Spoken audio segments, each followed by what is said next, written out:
दर्शकों नमस्कार, राम राम, जय श्री राम और जय माता दी। मैं हूं अश्विनी मगोत्रा और आप देख रहे हैं अपना पसंदीदा न्यूज चैनल जम्मू तरकश। दर्शकों, रोजमर्रा की तरह समय कुछ चुनिंदा खबरों का। तो चलिए शुरू करते हैं अपनी खबरें कि आज की क्या क्या कुछ चुनिंदा खबरें हैं।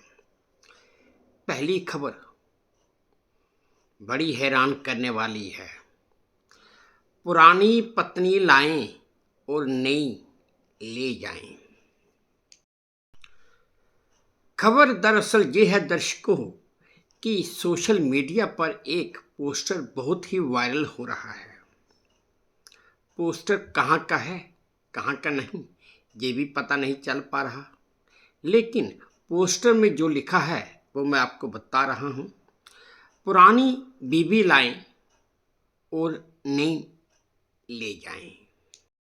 इस विज्ञापन में धमाका 2025 भी लिखा हुआ है और होम सर्विस भी लिखा हुआ है। पोस्टर आप देख ही रहे हैं। इस पर कई यूजर्स ने लाफिंग इमोजी भी बनाई और एक यूजर ने तो लिखा कि नंबर क्यों छुपा दिया, हम तो आ ही रहे थे। बड़ी अच्छी ऑफर है कि पुरानी बीबी ले जाओ, दे जाओ और नई ले जाओ। दर्शकों, आज तक आपने पुराना फ्रिज लाइए, पुराना टीवी लाइए, पुराना एसी लाइए, अब तो पुरानी कारों के बदले कुछ उनको एक्सचेंज ऑफर भी दिया जाता है, वो तो सुना होगा और देखा भी होगा। लेकिन ये पोस्टर पुरानी बीबी लाएं नई ले जाएं पहली बार देखा होगा। तो बढ़ते हैं अगली खबर की तरफ। अगली खबर भी बड़ी ही रोचक है। एक बंदर ने पेड़ से की पैसों की बारिश। सोशल मीडिया पर दर्शकों एक वीडियो वायरल हो रहा है जिसमें एक बंदर एक पेड़ की ऊंची डाल पर बैठकर पैसों की बारिश कर रहा है। ये वीडियो तमिलनाडु के कोडाईकनाल के मशहूर गुफा का वीडियो है। दरअसल हुआ यूं कि जहां पर कुछ पर्यटक घूमने आए हुए थे, उनमें से एक ने अपनी जेब में हाथ डालकर पैसे निकाले तो न जाने कहां से एक बंदर आ गया और उस पर्यटक के हाथों से 500 के नोटों की पूरी गट्ठी उठाकर छीनकर पेड़ पर चढ़ गया और फिर वो पेड़ की एक ऊंची डाल पर जाकर बैठ गया और वहां से वो नोट उड़ाने लगा। आप ये वीडियो देखिए जो मुझे V2 न्यूज़ के सौजन्य से प्राप्त हुआ है।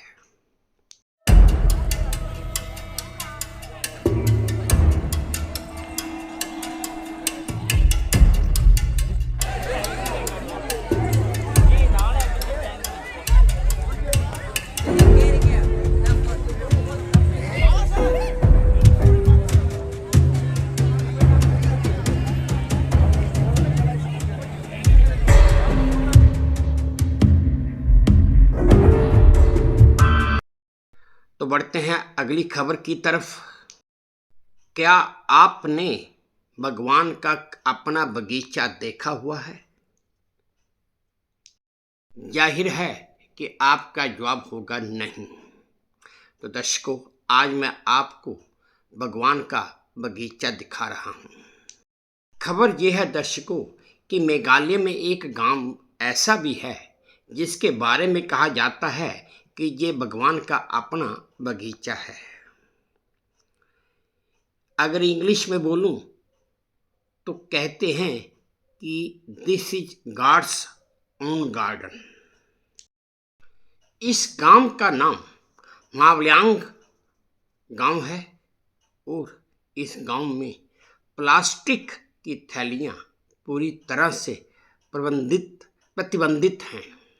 यहाँ के रास्ते और सड़कें पूरी तरह से साफ सुथरी दिखाई देती हैं।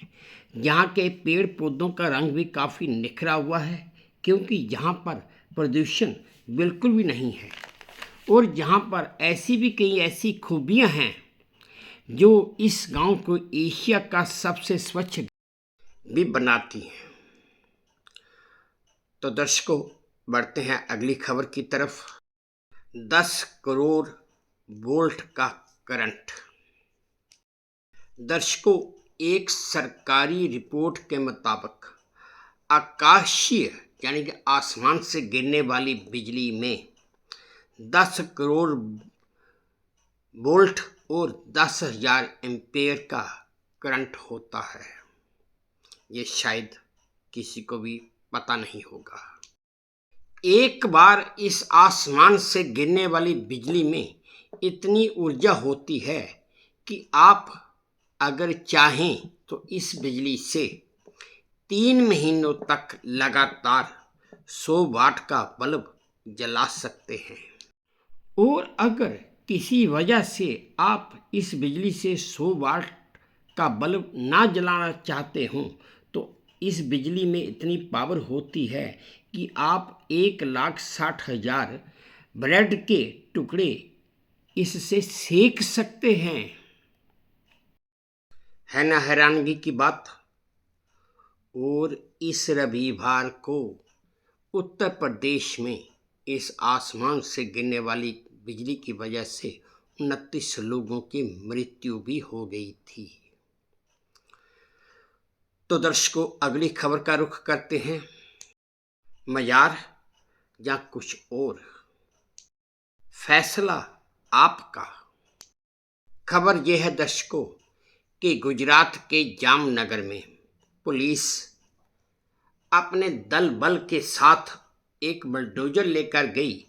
ये सारा सिलसिला एक अवैध मजार को हटाने के लिए था। लेकिन जब पुलिस ने उस मजार के अंदर की चमक दमक देखी तो उसकी आंखें चुंधिया गईं, आंखें फटी की फटी रह गईं।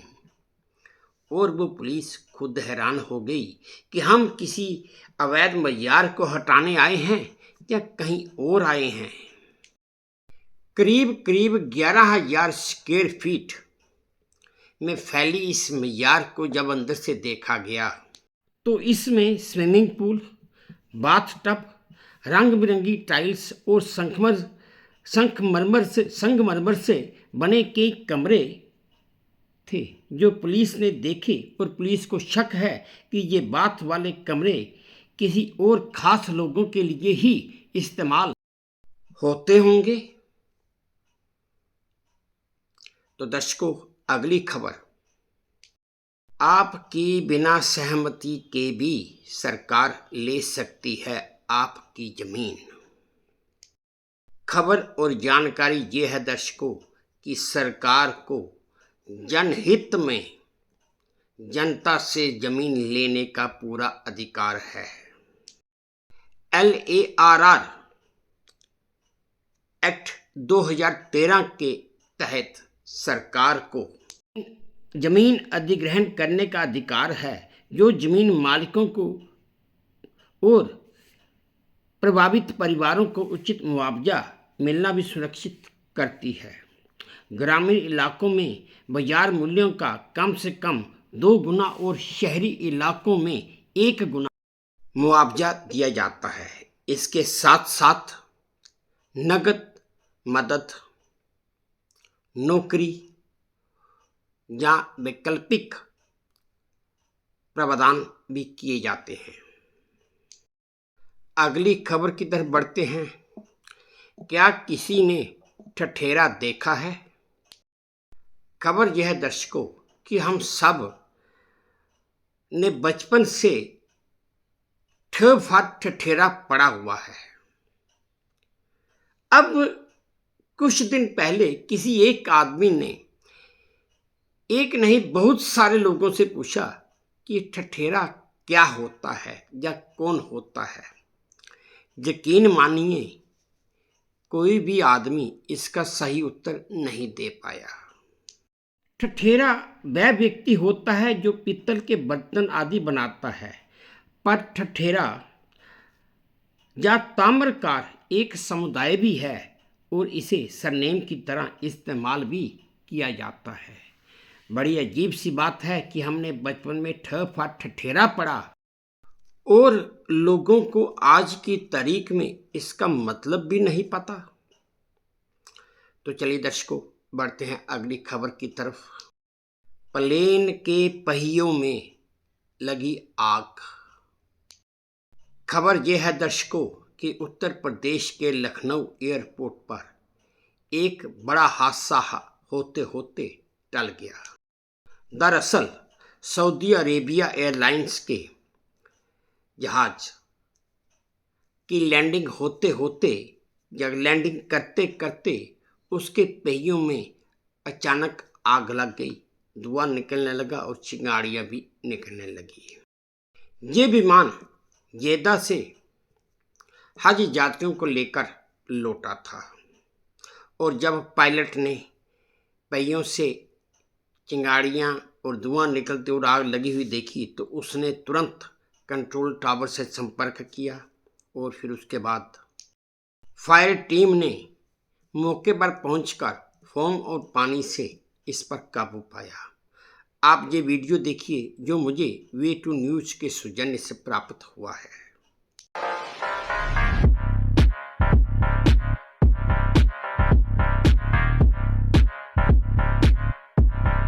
दर्शकों, बढ़ते हैं आज की आखिरी चुनिंदा खबर की तरफ। 4 लाख फॉलोअर्स पर अंतिम संस्कार में सिर्फ 3 लोग। रिपोर्ट्स के मुताबिक इंस्टाग्राम पर 4 लाख फॉलोअर्स और मशहूर इन्फ्लुएंसर कंचन कुमारी उर्फ कमल कौर भाभी, जिनकी बठिंडा में हत्या कर दी गई थी, उनके अंतिम संस्कार में सिर्फ माँ, एक भाई और बहन ही शामिल हुए और कोई भी शामिल नहीं हुआ। कमल का पोस्टमार्टम करवाने के बाद परिजन उसके शव को अपने घर लुधियाना ना ले जाकर बठिंडा में ही उन्होंने एक सामाजिक संस्था की मदद से उसका अंतिम संस्कार कर दिया। सोचने की बात है कि जिसके 4 लाख फॉलोअर्स से उसकी शव यात्रा में कोई भी शामिल नहीं हुआ। बात तो गंभीर है। तो चलिए दर्शकों, ये थी आज की कुछ चुनिंदा खबरें जो मैंने आपके साथ साझा की। उम्मीद करता हूँ आपको पसंद आई होंगी। अगर पसंद आई है तो प्लीज़ मेरे इस चैनल को लाइक कर दीजिए, शेयर कर दीजिए और सब्सक्राइब भी कर दीजिए। और हाँ, अपने कमेंट्स मेरे कमेंट बॉक्स में ज़रूर डालिए ताकि मैं उन्हें भी ध्यान से पढ़ सकूँ और अगर किसी सुधार की ज़रूरत है तो मैं उसे भी कर सकूँ। बस अब इसी उम्मीद के साथ आपसे विदा लेता हूँ कि आप अपना भी ध्यान रखेंगे, अपने देश का भी ध्यान रखेंगे। जय भारत और धन्यवाद।